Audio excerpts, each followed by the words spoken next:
Bonjour à tous et bienvenue sur notre chaîne YouTube Accessoires Asus TV. Aujourd'hui, nous allons vous présenter le remontage, donc la suite de la vidéo précédente de la série de chez Asus, la série S413.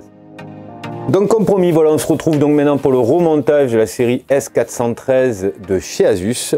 Donc on va reprendre à l'endroit où on s'était arrêté, donc c'était sur le démontage de l'écran. Ben là, on va reprendre sur le remontage de l'écran. On va remettre notre bezel. Donc pour le remettre, c'est dans le sens inverse que vous avez levé. Donc on va refaire passer sous les charnières. Voilà, comme ceci. Ici, comme cela.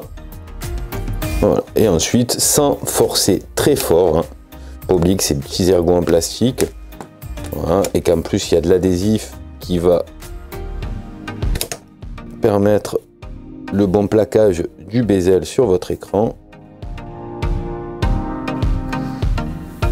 Alors, le plus gênant, c'est sous la charnière, hein, parce que vous avez un peu plus de mal à appuyer pour bien clipser. Voilà. Voilà. Je me sers, hein, je vous montre de la petite spatule, simplement pour éviter de rayer ou d'abîmer le cache. N'y allez pas au tournevis ou avec des outils en métal, ça risque de laisser des traces. On va bien faire repasser, donc ici, ou passer, voilà, nos câbles, et on va donc y remettre notre hinge cover. Donc le hinge cover, c'est un petit cache de finition qui permet de faire joli, hein. Ça peut se casser de temps en temps aussi. On va rentrer dans ce sens d'abord.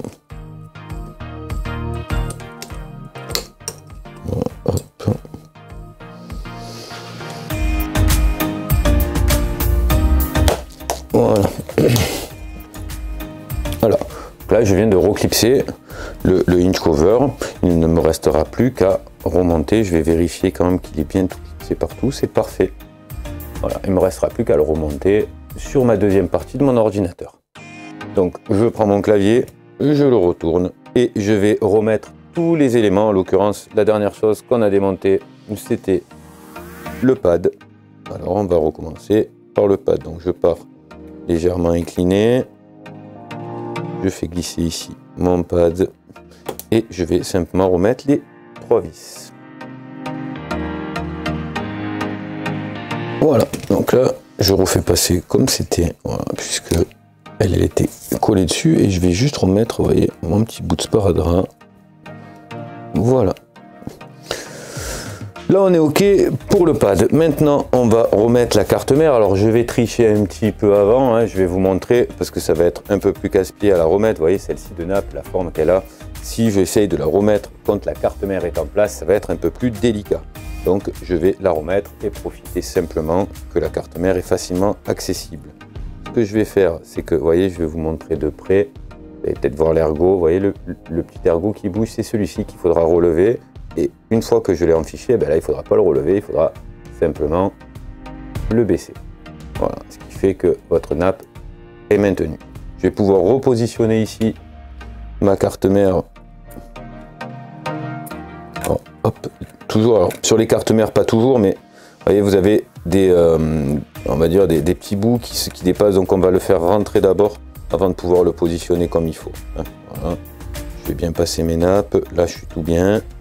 Voilà, il va me rester plus qu'à revisser ma carte mère. Rappelez-vous ici, elle était plus petite. Hop, je vais faire tant que j'ai encore la mémoire, parce que sinon... Voilà, donc ça, elle c'était la plus petite, et ensuite je vais chercher celles sur lesquelles il y avait des repères. On va remettre notre carte Wi-Fi. Donc pareil, je la rentre légèrement inclinée. Je la pousse à fond, sans forcément, histoire juste que le trou corresponde bien.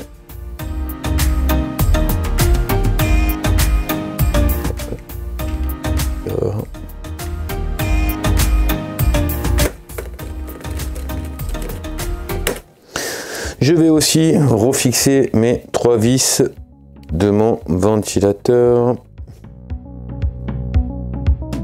Je vais rebrancher simplement mes nappes ici, donc ma nappe touchpad d'abord, on va brancher, parce qu'elle était comme ceci. J'aime bien respecter ce que le fabricant a fait.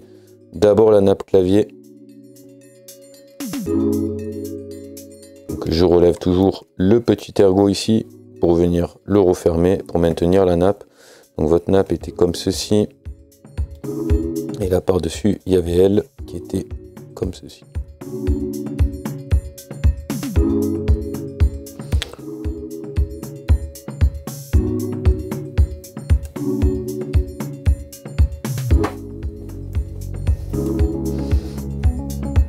Donc là, on est OK. Voilà, donc ensuite, je vais continuer maintenant parce que je ne peux pas remonter mon écran étant donné qu'il y avait la carte ici additionnelle. Je vais donc la repositionner. La même technique que tout à l'heure pour ce modèle, je vous montre, hein, parce que pour aller l'attacher dessous, ça va être impossible, donc je vais le faire avant de la fixer. Voilà, une fois qu'elle est en fichier, je referme simplement mon petit ergot ici. Voilà, je vérifie qu'elle soit bien en fichier. Voilà, vous voyez, du coup, elle y va toute seule. Et maintenant, je peux serrer ma carte additionnelle, donc mon IO-card. Je vais profiter pour remettre votre disque dur SSD, donc ici. Pareil que la Wi-Fi.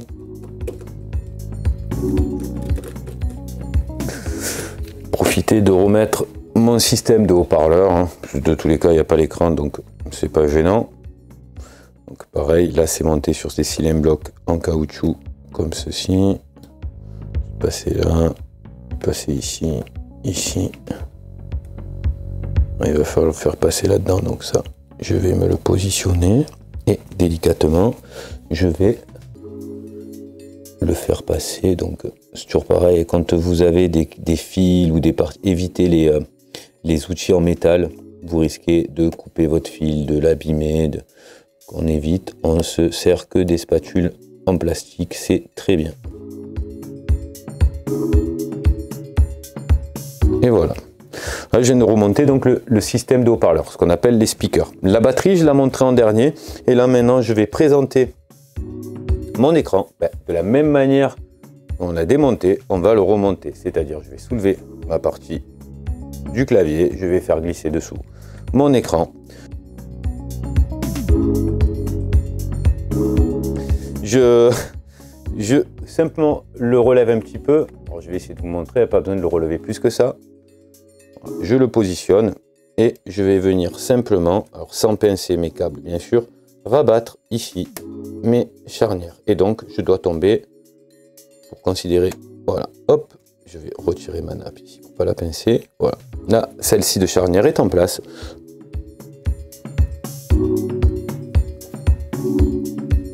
Pareil avec, hop, la petite spatule en plastique, je vais faire passer ici la nappe proprement comme ceci et la faire revenir ici. Voilà.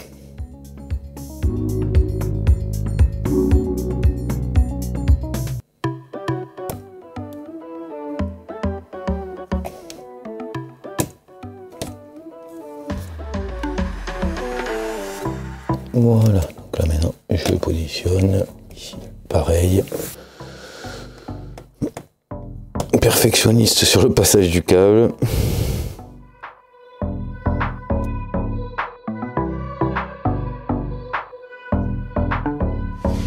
Pas de piège, c'est juste qu'il faut être vraiment bien en face. Voilà.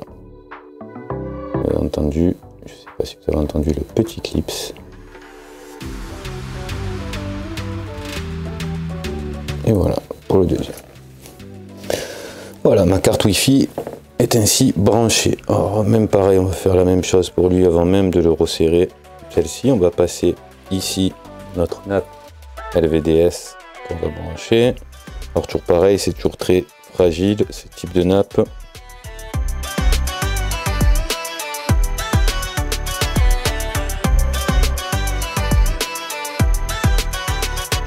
Voilà, j'attrape par la petite languette et je viens simplement le brancher. Ici, je vais faire la même chose pour la petite nappe.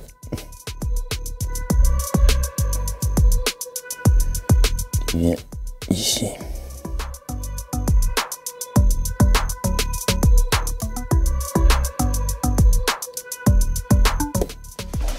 Et je fais passer pareil par le bon endroit. Ok, je vérifie juste que c'est bien collé. Celui-là n'a plus de collant.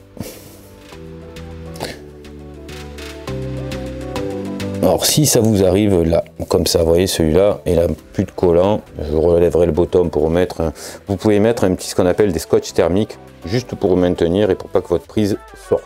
C'est pas très grave, ça arrive rarement, mais je préfère le préciser.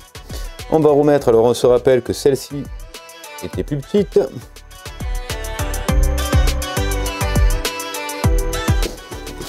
Je fais bien sûr juste un petit contrôle d'ouverture, voir que tout se passe bien. Ok, parfait.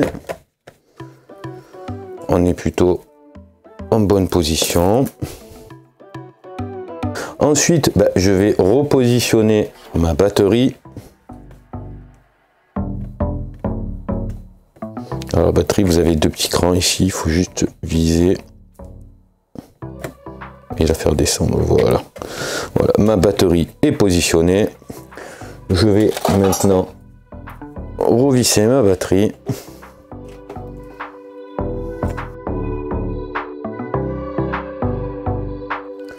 Voilà, maintenant je peux remettre ma batterie. Alors je vérifie juste que le système de sécurité est bien remonté. Je clipse ma batterie et je viens le bloquer ici. Je vais juste poser mon bottom pour faire un premier démarrage de l'appareil, voir que tout fonctionne bien. Vous voyez, hop là il est éclairé. Hop là il est éteint. Ouais. Voilà. Donc là, on est OK pour le remontage. Je vais simplement restart. Je vais le mettre en veille, c'est pas grave. Je prends les plus longues.